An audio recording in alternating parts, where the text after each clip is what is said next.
A very good morning. Welcome to this edition of News for the Hearing Impaired. I'm Rukma and with me is Sonia. Let's begin with the headlines. India celebrates 20 years of victory in Kargil War. President Ram Nath Kovind to take part in Kargil Vijay Divas celebrations in Drass. Nation remembers supreme sacrifice of martyrs.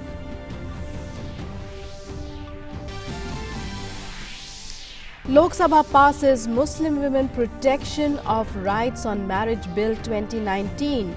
Union Law Minister Ravi Shankar Prasad says bill is a must for gender justice and should not be politicized. Chandrayaan-2 continues its path to the moon. Spacecraft completes its second Earth-bound orbit, raising maneuver with ease. Next maneuver planned for 29th of July.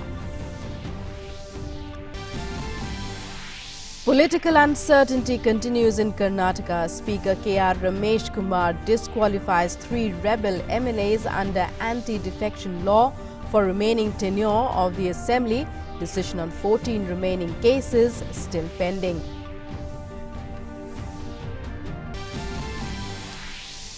Flood situation continues to be grim in Bihar and Assam. Rescue and relief efforts underway to help lakhs displaced by floods. Floods also threaten areas in West Bengal after heavy rains. In international news, European Union's chief Brexit negotiator rejects British Prime Minister Boris Johnson's demands for change in Brexit deal. European Commission President Jean-Claude Juncker tells Johnson current withdrawal agreement is the best deal possible. Heat wave hits Paris with temperatures over 41 degrees. Europe boils as Netherlands, Belgium and Germany also witness record high temperatures. And in cricket, Ireland eyes historic win against England in one-off test match at Lord's. England leads by 181 runs after their second innings with just 1 wicket remaining at the end of day 2. And now for our top story. The nation is celebrating the 20th anniversary of the victory in the Kargil War today. 2 decades ago, on July 26th, the Indian Armed Forces secured one of the most dramatic and hard-fought victories in history. Each year, India remembers its brave hearts on 26 July, celebrated as Kargil Vijay Divas. The country remembers the extreme valor, sacrifice and exemplary courage of our soldiers today. To commemorate the 20th anniversary of the Kargil War, President Ram Nath Kovind will visit the War Memorial in Drass to pay tribute to the soldiers who made the supreme sacrifice during the Kargil War. Raksha Mantri Rajnath Singh and the 3 service vice chiefs will pay homage to the Kargil martyrs at the National War Memorial in the national capital on the occasion of Kargil Vijay Divas. The central theme of this year's celebration is Remember, Rejoice and Renew.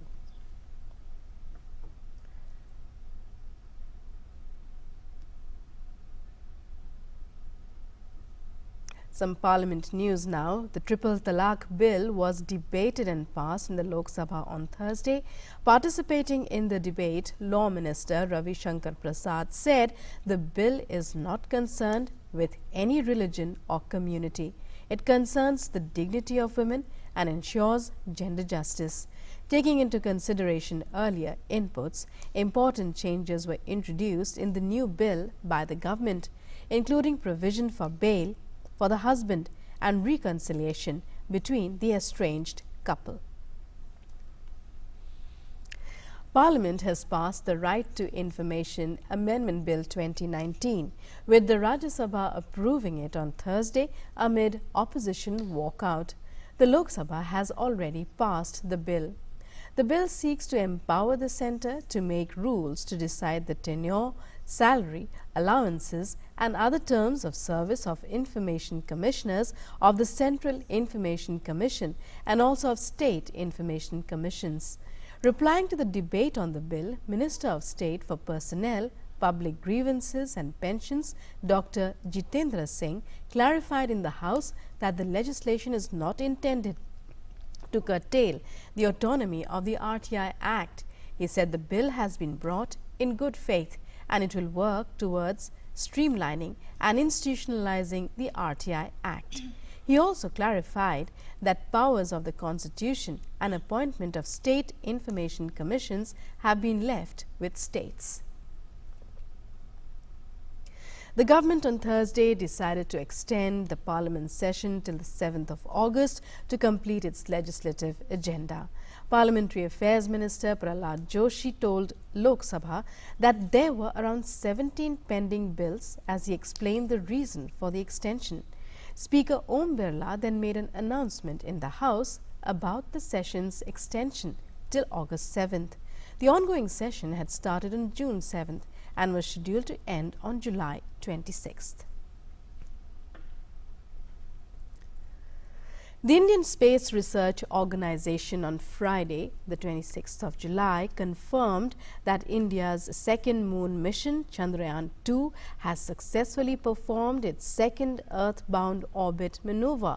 The space agency in a tweet said that the spacecraft performed the maneuver at exactly 1:08 a.m. on 26 July, according to plan. The space agency further gave an update on the spacecraft, saying that all the parameters were working normally after the maneuver. The first Earth-bound orbit-raising maneuver for Chandrayaan-2 spacecraft was performed successfully on Wednesday, while the third orbit-raising maneuver is scheduled for the 29th of July. Chandrayaan-2 was launched on 22nd July from the Satish Dhawan Space Station in Sriharikota after the initial launch on 15 July was delayed due to a technical snag in the launch vehicle, GSLV Mark III. ISRO has said that Chandrayaan-2 mission is likely to reach the moon by the 20th of August. News now from Karnataka. Assembly Speaker K.R. Ramesh Kumar on Thursday disqualified 3 rebel Congress MLAs under the anti-defection law. With all attention riveted on the Speaker's action, Kumar held that the resignation by the 3 MLAs was not voluntary and genuine, and therefore proceeded to disqualify them under the anti-defection law with immediate effect till the end of the term of the current House in 2023. The Speaker said he would decide on both resignations and disqualification pleas pending before him in respect of 14 other MLAs in the next couple of days. The 14-month-old Congress-JDS coalition government headed by H.D. Kumarasamy collapsed on Tuesday after losing the vote of confidence in the Assembly. The flood situation continues to be grim in Assam and Bihar. Incessant heavy rainfall has worsened the situation in Assam.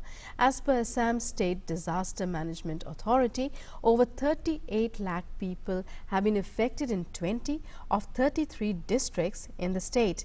Many rivers, including the Brahmaputra, are still flowing above the danger mark. The flood situation is serious in Assam's Nalbari and Kokrajhar.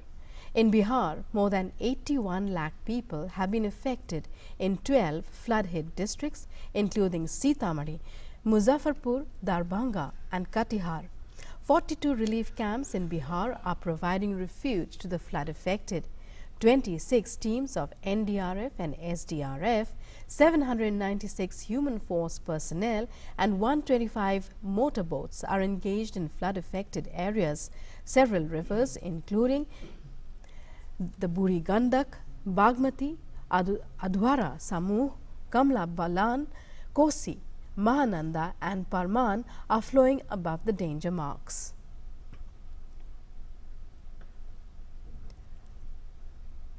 And sharing some good news for India, Minister of State for External Affairs V. Muralidharan tweeted that all 18 Indian crew members of the Stena Impaired will get consular access. The Union Minister also shared an update stating that the members are doing fine. The tweet read, "Received an update on Stena Impaired. Our embassy availed consular access today evening. All 18 crew members of India are on board, are safe and doing fine. We'll continue to push for their early release. Moving on. In other news stories, a UK court has rejected the bail plea of fugitive diamond merchant Nirav Modi, who is lodged in the London jail in the rupees 13,700 crore rupees Punjab National Bank fraud case. The next hearing in the case will be on the 22nd of August. Till then, Nirav would remain in jail. The 48-year-old businessman has been behind bars at the Wandsworth prison in southwest London since his arrest in March. Nirav Modi faces extradition to India as the principal beneficiary of the fraudulent issuance of letters of undertaking as part of a conspiracy to defraud PNB and then laundering the proceeds of the crime. Germany, the Netherlands and Belgium have recorded all-time national temperature highs, and Paris has had its hottest day ever as the second dangerous heat wave of the summer across Western Europe took place. The extreme temperatures follow a similar heat wave last month that made it the hottest June on record. Scientists said the climate crisis is making summer heat waves 5 times more likely and significantly more intense. Paris on Thursday baked in an all-time high temperature of over 42 degrees Celsius as a ferocious heat wave smashed records across northern Europe, sparking concerns about public health and new misery for rail travellers. In Britain, temperatures reached 36.9 degrees Celsius at Heathrow, a record for July but still below the UK's all-time high of 38.5 degrees Celsius. Top European officials have rebuffed the Brexit policy of Boris Johnson after his first speech to UK MPs. The new Prime Minister said he was committed to getting rid of the Irish border backstop, which has long been a bone of contention in negotiations. The EU's chief Brexit negotiator, Michel Barnier, said removing the backstop guarantee was unacceptable. Johnson also spoke on the phone with EU Commission President Jean-Claude Juncker. Juncker reiterated the EU's position that the already negotiated withdrawal agreement was the best one possible, though he said the Commission would be available over the coming weeks if the UK wanted to hold talks. The withdrawal agreement, negotiated by Theresa May, signed away the UK's economic independence and self-government as it allowed a free-flowing border between EU member Ireland and Britain's Northern Ireland, known as a backstop. In sports, Ireland have the chance to pull off one of the biggest upsets in Test history after another England batting collapse on Thursday set the scene for a thrilling finish at Lord's, when lightning flashes and rain cut short the second day's play at 6:10 p.m. local time in a match scheduled for 4 days rather than the usual 5 for a test. England were 303 for 9 in their second innings, a lead of 181 runs.